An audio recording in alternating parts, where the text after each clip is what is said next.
ఎన్టీఆర్ జిల్లాలోని జగ్గైపేట నియోజకవర్గంలో మక్కపేట గ్రామం నందు ఎన్కేఆర్ కళ్యాణ మండపంలో ఆంధ్రప్రదేశ్ రాష్ట్ర ముఖ్యమంత్రి వైఎస్ జగన్మోహన్ రెడ్డి ఆధ్వర్యంలో గడిచిన 5 సంవత్సరాల్లో వడ్డెర కులస్తుల ఆర్థిక అభివృద్ధి కొరకు రాజకీయ పరంగా అవకాశం కల్పించినందుకు జగనన్నకు కృతజ్ఞతలు తెలియజేస్తూ జగన్ గెలుపు కోసం కృషి చేయాలని ఉద్దేశించి మాట్లాడారు.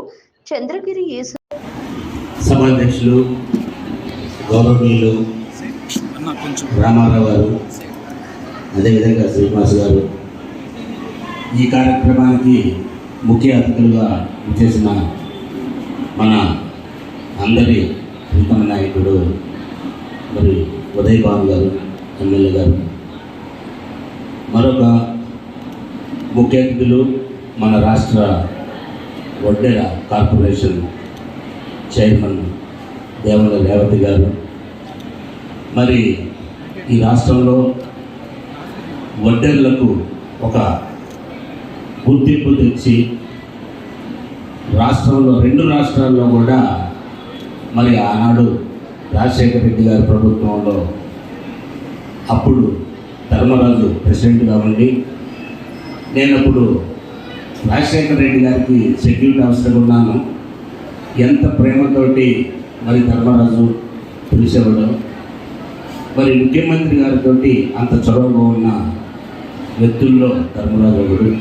మరి ఈరోజు మరొక ముఖ్య ధర్మరాజు గారికి మరి నిన్ననే ఉదయ్ భాను గారి ఆశీస్సులతోటి మన నందిగామ మున్సిపల్ చైర్మన్ అయిన సోదరి లక్ష్మికి, అదేవిధంగా మరి బేబీ రాణి అడ్వకేట్ గారికి, మరి పెద్దలు నారాయణ గారికి, శరభద్రరాజు గారికి, నాగేంద్ర గారికి, మల్లేశ్వరరావు గారికి, ఎస్ఐ రిటైర్డ్ ఎస్ఐ మరి భక్తులు నాగేశ్వరరావు గారికి, ఇక్కడ వేదిక మీద ఉన్న వైఎస్ఆర్సీపీ నాయకులు, ఎంపీటీసీలు, జెడ్పీటీసీలు, చైర్మన్స్, వైస్ చైర్మన్స్, నా కుల బంధువులు, అక్కా చెల్లెళ్ళు అందరికి కూడా నా హృదయపూర్వక నమస్కారాలతో ఈ రోజున నేను మీ ముందు ఒక ఎమ్మెల్సీగా ఉన్నాను అంటే మరి అది నా గొప్పతనం కాదు, నా కులం యొక్క గొప్పతనం. మరి స్వాతంత్రం వచ్చి 75 సంవత్సరాలు అయింది అందరూ తెలుసు. మరి ఆంధ్ర రాష్ట్రంలో చూసినట్టయితే ఈ రోజు వరకు కూడా మరి ఎక్కడ కూడా రాజకీయ ప్రాధాన్యత లేని కులాల్లో జనాభా చూసినట్టయితే లక్షల్లో ఉంటుంది, రాజకీయ ప్రాధాన్యతను ఎక్కడా లేదు. అలాంటిది మరి ఇప్పుడు పెద్దలు ఇందాక ధర్మరాజు గారు చెప్పారు, ప్రతిసారి కూడా సుమారుగా మరి 20 సంవత్సరాల నుంచి ప్రతిసారి కూడా మనకి ఏదో ఇస్తాము అని ఆశ జీవించేసి చివరి నిమిషం వరకు మరి మభ్యపెట్టి మనల్ని వాటర్స్గా మన ఓటు మాత్రమే తీసుకునే వాళ్ళు కానీ మనకి ఎకనామిక్ ఇచ్చేది.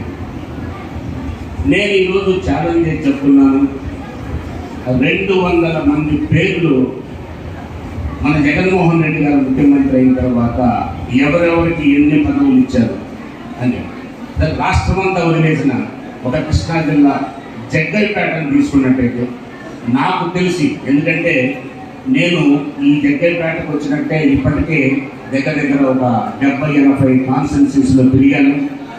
ఇంతమందిని డైరెక్టర్లుగా, చైర్మన్స్గా, మరి మెంబర్స్గా, కమిటీ మెంబర్స్గా, పార్టీలో పెద్ద పదవులు ఇస్తూ మరి కృష్ణా జిల్లాకు సంబంధించిన పదవుల్లో కూడా అత్యంత అగ్రభాగాన్ని ఇక్కడ జగ్గైపేటలో ఉన్న మరి నాగేంద్ర అయితేనేమి, మల్లేశ్వరరావు అయితేనేమి, మరి ఎంతోమంది పెద్దలు. ఇందులో ఈరోజు నిన్న సోదరి లక్ష్మిని మున్సిపల్ చైర్మన్ నాకు తెలుసు ఎంతో కాంపిటీషన్లు చేశారు. ఇదంతా కూడా మరి మనం పంచుకుంటే మనకి ఈ ప్రభుత్వంలో మనకి ఏం జరుగుతుంది. నా సోదరులు మరి ఎవరైతే తెలుగుదేశానికి మరి ఇంకా ఇంత జరిగిన తర్వాత కూడా ఇంకా అటు తిరుగుతున్నారు అని అంటే ఇందాక ధర్మరాజు గారు చెప్పినట్టుగా ఒకటే అంటున్నాను, నీ స్వార్థం వదలండి. ఇప్పటి వరకు నిన్న కాకుండా 10 రోజుల క్రితం మరి వడ్డెర్లకు ఒక సీట్ ఇస్తానని చెప్పేసి మరి అనంతపూర్లో హిందూపూర్ ఇస్తానని చెప్పేసి మాయ మాటలు చెప్పేసేసి తీరా మరి పుట్టపర్తిలో 40,000 మంది 50,000 మంది ఒడ్డర్లు ఉన్న కాడ కూడా మనల్ని పట్టించుకోకుండా మాయం మాటలు చెప్పేసేసి రేపు మా ప్రభుత్వం వచ్చిన తర్వాత ఏదో ఇస్తాము, ఇది ఎప్పుడు రావాలా, ఇది చేసే దుర్మార్గానికి ఎప్పుడు రావాలా? ఈ రోజున జగన్మోహన్ రెడ్డి గారి 5 సంవత్సరాల్లో మరి ఊహించిన విధంగా జరిగింది అనడానికి మరి నేనే ప్రత్యక్ష సాక్షిని. నేను పోలీస్ డిపార్ట్మెంట్లో ఉద్యోగం చేసుకునేవాడిని, నన్ను తీసుకొచ్చేసి మరి ప్రఖ్యాతిగాంచిన గుంటూరు నగరం నుంచి నన్ను పోటీ చేయించారు. దురదృష్టవశాత్తు మరి 2,000 ఓట్లు వచ్చినట్టయితే నేను కూడా ఎమ్మెల్యే ఉండేవాడిని. సరే నేను అప్పుడు అనుకున్నాను, ఇది నా దురదృష్టం కాదు, నా కులం యొక్క దురదృష్టం, ఏదో శ్రీనాథుడి శాపం ఉంది, దానివల్లనే మనం చట్టసభలోకి వెళ్ళలేకపోతున్నామని నేను అనుకున్నాను. నాతో ఉన్న మన ఒడ్డర్ సోదరులందరూ కూడా.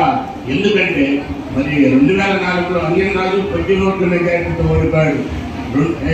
మళ్ళీ తర్వాత 2009లో మరి రాజశేఖర రెడ్డి గారి ఆశీస్సులతో డాక్టర్ వెంకటరమణ 10 ఓట్ల తేడాతో ఓడిపోయాడు. నేను 2019లో 10 ఓట్ల తేడాతో ఓడిపోయిన తర్వాత సహజంగా మనకేదో శ్రీనాథుడి శాపం ఉంది అని అంటుంటారు. అనుకున్నాను, ఆ శాపాన్ని పటాపంచలు చేసేసి ఈ రోజున నన్ను మరి ఎక్కడా లేని విధంగా 2 రాష్ట్రాల్లో ఎక్కడా లేని విధంగా నన్ను ఊహించిన విధంగా నేను ఎక్కడా అడిగింది లేదు, పెట్టింది లేదు. అన్ననే ఒడ్డెర కులం నుంచి ఒకరిని మరి చట్టసభలో పంపిస్తానని ఆయన చెప్పిన మాట ఈ రోజున మీ ముందు నేను ఎమ్మెల్సీగా నిలబడ్డాను. మరి మనం ఎవరిని సపోర్ట్ చేయాలా? అడగకుండా పెట్టిన మన జగన్మోహన్ రెడ్డి గారిన, ఇస్తానని ఆశ చూపించిన చంద్రబాబు నాయుడు గారు, ఇస్తానని ఆశ చూపించిన చంద్రబాబు నాయుడు గారిని మీరు ఒకసారి ఆలోచించండి. ఎందుకంటే అతి దగ్గర నుంచి చాలామంది ముఖ్యమంత్రుల దగ్గర నేను పనిచేశాను. మరి నాకంటే వాళ్ళు వ్యక్తిగతంగా నాకంటే తెలిసిన చాలా తక్కువ మంది ఉంటారు. ఒకటే, ఈ రోజున మరి మనకు రాష్ట్రంలో ఎన్నో పదవులు, జడ్పీటీసీలు, ఎంపీటీసీలు, మున్సిపల్ చైర్మన్స్లో పులివెందుల ఆయన ఉన్న గడ్డ మీద ఒక బొట్టెర వరప్రసాద్కి సీట్ ఇచ్చాడంటే ఆయనకి ఎంత ఉదార స్వభావం ఉందో ఆలోచించండి. ఈ సంక్షేమ పథకాలు ఈ రోజున ఇవన్నీ కూడా సాధ్యం కాదన్న చంద్రబాబు నాయుడు మరి ఈ రోజున వాటన్నిటినీ మళ్ళీ నేను ఇస్తాను. ఇదంతా మోసం కాదని నేను అడుగుతున్నాను. కాబట్టి ఎందుకంటే పెద్దలకి ఫ్లైట్ టైం అయింది. మరి ఉదయభాన్ గారితో నాకు ఈ రోజు కాదు, నేను ఉద్యోగంలో ఉన్నప్పుడు ఒకసారి ఇంటికి పోతే మరి మొట్టమొదట ఆయన చూశాను. మొట్టమొదట ఆయన దగ్గర ఇంటికి వెళ్తే నేను పొద్దున్నే టిఫిన్ బ్రేక్ఫాస్ట్ చేసేంత వరకు కూడా నన్ను మరి వదలలేదు. ఆ రోజున వారితోటి మా స్నేహం అనుకోండి, బంధుత్వం అనుకోండి, ఏమన్నా అనుకోండి, మీరు కానీ పుల్లారెడ్డి గారు కానీ ఈ కార్యక్రమం ఏ కార్యక్రమం జరిగినా కానీ జగ్గైపేట కాన్స్టిట్యున్సీలో నన్ను ఎంతో సగౌరవంగా ఇన్వైట్ చేస్తుంటారు. నేను కూడా మీ కుటుంబ సభ్యులాగా జగ్గైపేట, ఎందుకంటే ఎప్పుడు వచ్చినా కానీ ఎవరో మీటింగ్ పెట్టినా కానీ జగ్గైపేటలో సార్ ఉదయభాన్ గారు మీకు మీ గెలుపు ఇదే నిదర్శనం సార్. నేను ప్రతి చోట ప్రతి జిల్లాలో ప్రతి కాన్ఫరెన్స్లో తిరుగుతుంటాను. ఇంతమంది అక్కా చెల్లెళ్ళు ఎక్కడ కూడా రాలేదు సార్.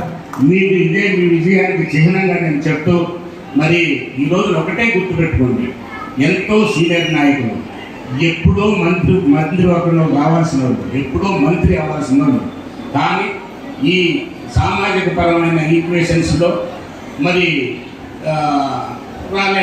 అందుకోలేకపోయారు. కానీ నా అంతరాత్మ చెప్తుంది, రేపు రాబోయే ఎలక్షన్స్లో మీరందరూ కూడా ఇందాక రేవతి గారు చెప్పినట్టుగా ఒక్కొక్కరు ఒక్కొక్క ప్రాంతానికి లీడర్గా ఉండేసేసి కేవలం మన కులస్తులనే కాదు, మరి బడుగు బలహీన వర్గాలు ఎస్సీ, ఎస్టీ, బీసీ, మైనారిటీలందరినీ కూడా కదిలీ చేసేసి అత్యధిక మెజారిటీ తోటి మరి ఉదయభాను గారిని గెలిపించేసేసి మీరు ఎమ్మెల్యేగా గెలిపించినట్టయితే అక్కడ జగన్మోహన్ రెడ్డి గారు ముఖ్యమంత్రి అవుతారు. ఆయన ముఖ్యమంత్రి అయ్యారంటే భాను గారు మంత్రివర్గంలోకి వస్తారు. ఇదే నేను చెప్తున్నాను, నా అంతరాత్మ చెప్తుంది. తప్పనిసరిగా ఈసారి మంత్రివర్గంలో ఉదయభాను గారు ఉంటారు. ప్రత్యేకంగా అక్కా చెల్లెళ్ళు ఇంత భారీ ఎత్తున వచ్చారు కాబట్టి అమ్మ మీరు తప్పనిసరిగా మీరందరూ కూడా, ఎందుకంటే ఎక్కడా లేదు ఇంతవరకు ఇన్ని పదవులు ఒడ్డర్లకు ఇచ్చిన దాఖలాలు ఎక్కడా లేదు. ఒకసారి గుర్తు చేస్తున్నాను. ఎవరైనా ఈ సభాముఖంగా ఆంధ్ర రాష్ట్రంలో ఉన్న మరి నా కుల బంధువులు తెలుగుదేశానికి సపోర్ట్ చేయాలనుకునే వాళ్ళకి నాకు ఇదే ఈ డయాస్ కుటుంబంలో చెప్తున్నాను, ఒక్కసారి ఆలోచించండి. ఇప్పటి వరకు ఆయన 14 సంవత్సరాలు ముఖ్యమంత్రి ఉండి ఎంతమందికి ఎన్ని పదవులు ఇచ్చారు? కరెక్ట్గా 5 పేర్లు చెప్పమనండి. నేను 200 పేర్లు చెప్తా. ఒడ్డెర్లకి రాష్ట్రంలో ఏ జిల్లాలో ఎక్కడెక్కడ ఇచ్చారో నేను గుండె మీద చేసుకొని 200 పేర్లు చెప్తాను. కాబట్టి నాకు ఈ అవకాశం ఇచ్చిన పెద్దలు, మరి ఇంకా చాలా మాట్లాడాలి కానీ ఇంకోసారి వస్తాను. నా ఏదైతే నా ప్రోగ్రామ్ షీట్లో ఉదయభాను గారికి ఫ్రీ ఎప్పుడు రమ్మన్నా కానీ నేను వీలు చూసుకొని నా కుల బంధువులు, నా ద్వారా నా కుల బంధువులు మరి అందరిని కదిలించడానికి నేను ఎప్పుడైనా వస్తానని వారికి మరి నేను సమానంగా చెప్తూ రిక్వెస్ట్ చేసుకుంటూ, మీరు మా కులాన్ని ఇప్పటి వరకు చాలా బాగా చూశారు. రాబోయే కాలంలో కూడా మరి ఎంతోమంది పెద్దలు ఇక్కడ అర్హులుగా ఉన్నారు. మరి అందరికి కూడా మీరు రేపు రాష్ట్ర నాయకత్వం మంత్రివర్గం అయిన తర్వాత మాకు ప్రతినిధిగా మీరు ఉండాలని నేను కోరుకుంటూ, నాకు ఈ అవకాశం ఇచ్చిన పెద్దలందరూ కూడా, ముఖ్యంగా కులపాలను అందరూ కూడా నేను నమస్కారాలు తెలియపరుస్తూ సెలవు తీసుకుంటాను. Thank you very much.